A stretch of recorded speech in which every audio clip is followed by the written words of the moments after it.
Welcome to the second part of painting this rose. I started out with an ink drawing, a sketch, and now I am continuing the painting. And this is it is some sort of exploring. And here I am adding just clean water to the background in order to pre-wet the paper so that the color that I will put on will flow freely. And I have speeded up this video. It is twice as fast to view as it is to paint. And here I am using a Payne's Grey by Winsor & Newton, the professional Winsor & Newton set of 24 colors. And here I am using quite a small brush, and this could go with a much bigger brush, but time and time again I end up picking up a small brush, especially this one, the Winsor & Newton Series 7 brush. It's just a lovely, beautiful quality. Yeah, just love it. And it turns out I really like precision, being precise. And this smaller brush does the trick. Later on you will see me using a flat brush, a larger one. But this is really the brush that I prefer most of the time. So here I'm adding water again, and then I will add more of that Payne's Grey.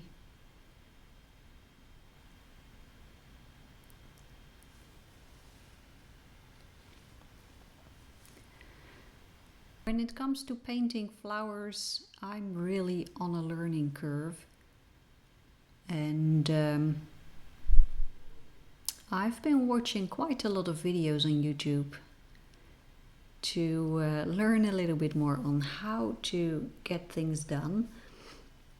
I have a beautiful book by a Dutch botanical artist, and she stated that when you paint in watercolors, you should do no more than 3 layers of paint on top of each other. I'm struggling with that.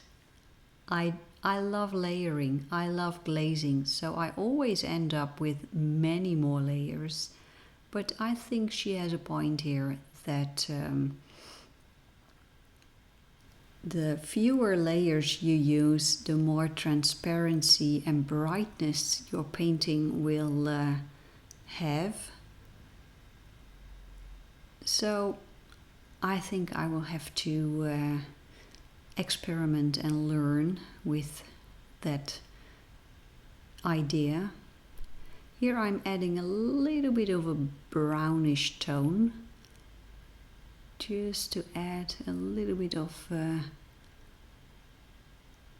more interest into the background.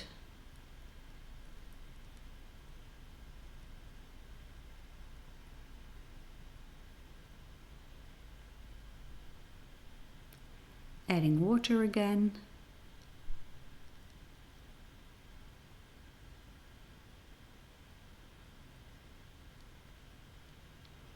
And that beautiful, rich Payne's Grey.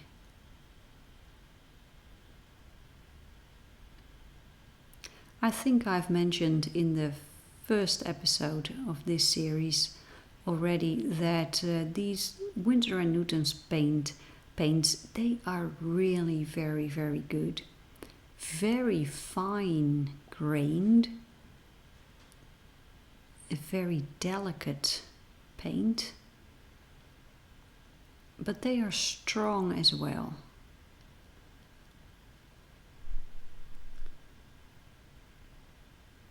And here in Europe, they are not exceptionally expensive compared to other brands.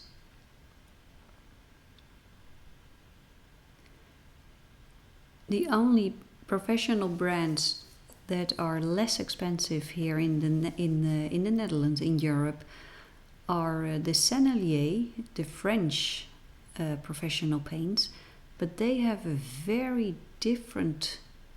There is something strange about them in the sense they gain brilliancy as you layer. They are perfect for endless layering. So if you want to travel fast, if you want to go fast, paint fast, Sennelier may not be the type of paint for you. And the other more, the cheaper one is St. Petersburg. I have a little set.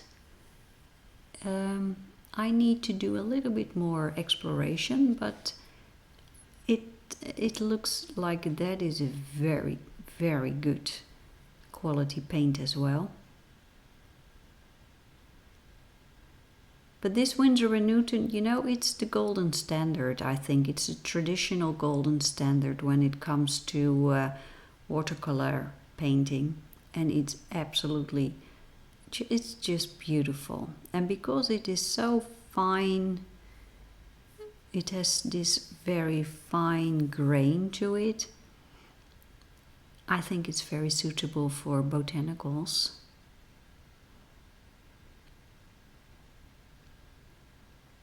There is a fourth European brand, Schminke. I love that paint as well, but these paints are a little bit bolder and I think a little bit more opaque here and there. So here I'm using that larger flat brush.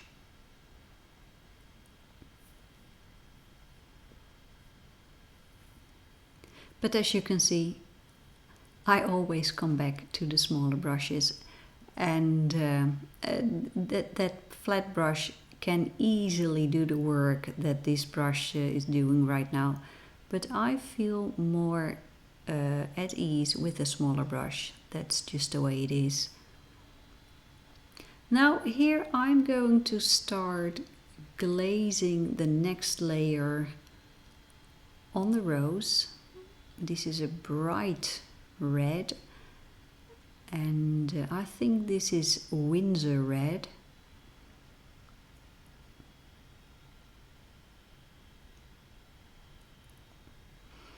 And while doing this, I am constantly looking at the reference photo on the right side, because that reference photo is telling me a lot about light and dark. Where are the shadows? And these shadows, they give us clues about how the flower is constructed, so to speak. The placing of the shadows tells us something about the construction of the leaf. Well, this sounds very technical, but I think that is the way that I approach this. I think it's the only way I know to approach a flower. Anything. So here I'm just adding this glaze, and I think you can see right now that this glaze is quite strong, and in order to balance everything, I will now go back into the shadows and darken them.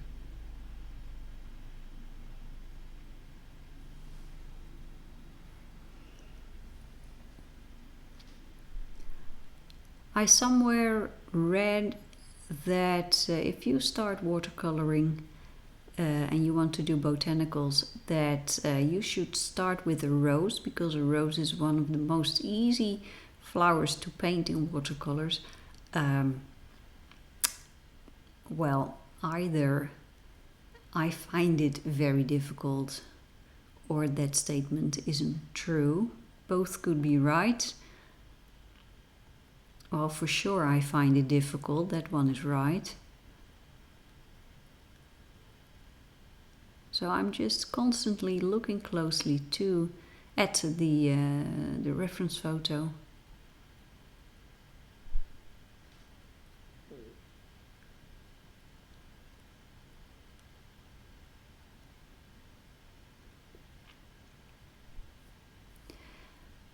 This rose is, the picture is taken in our own garden, and at this moment there are no roses on this bush. I'm just thinking about it now and I think, oh, maybe I should give it a little bit of plant food and some extra water, because it has been very, very dry here in the Netherlands lately, and a very hot couple of days is ahead. So maybe I should do that after recording this. Go into the garden and give the flowers some food and water. So here I'm mixing a darker tone.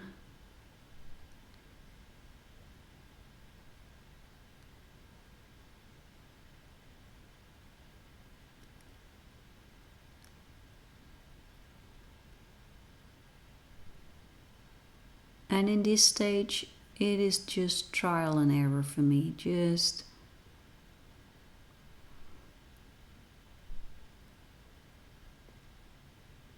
the professional, well-trained painters, they know exactly how much paint they have to mix, the consistency of the paint, how much water they need to add, how thick the paint should be. I have no idea, so I'm learning along the way.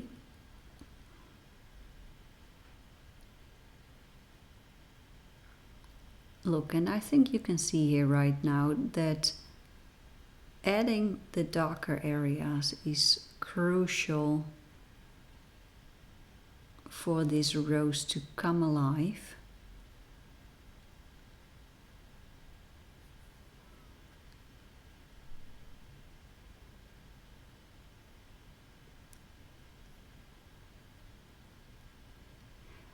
Now with these curved leaves, maybe you have noticed, when something curves, the shadows, they fade away, so to speak. So I think, so here and there you will see me softening the edges of the shadows. So you will get that feeling that there's a curvy surface there.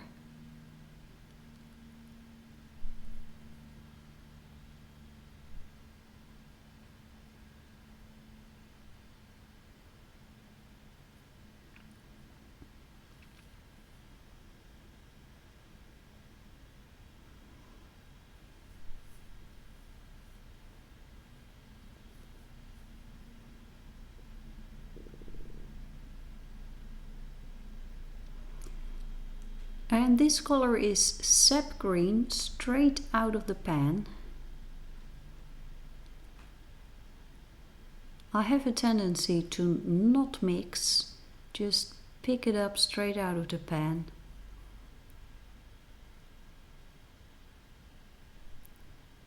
And just adding the next layer of green.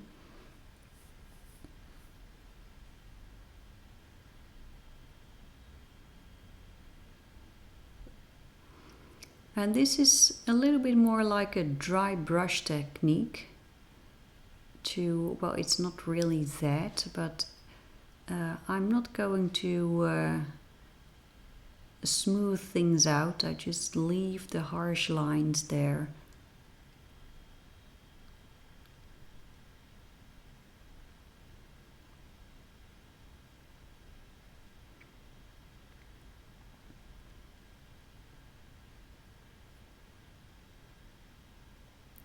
in this case I am not too much looking at the reference photo. As you can see on the reference photo, there are lots of bright highlights on the leaves. I decided not to follow that, to give it a little bit more color. Here I mixed it, the green, with a little bit of, I think, a Payne's grey maybe, I don't know, but a little bit darker.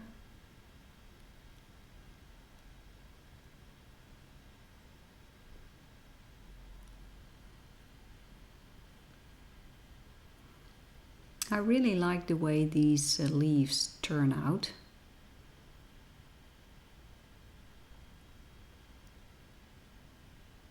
I like that sketchy look.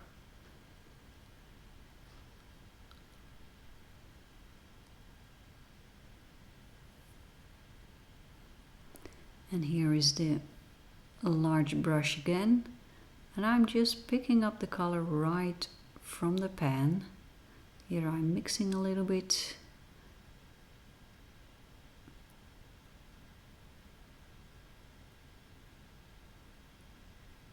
And again, this is just experimenting and then toning things a little bit down with that beautiful, beautiful Payne's grey.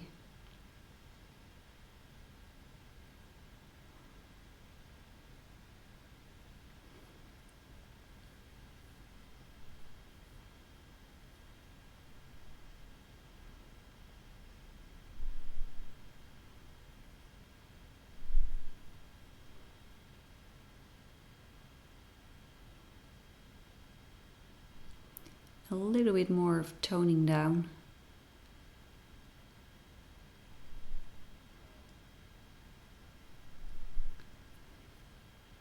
So this is the end result so far. So the next video will be about the last the last phase, and that is the most difficult one, I think. So well, we'll see what the end result will be. I hope you enjoyed this video and see you in the next one. Bye bye!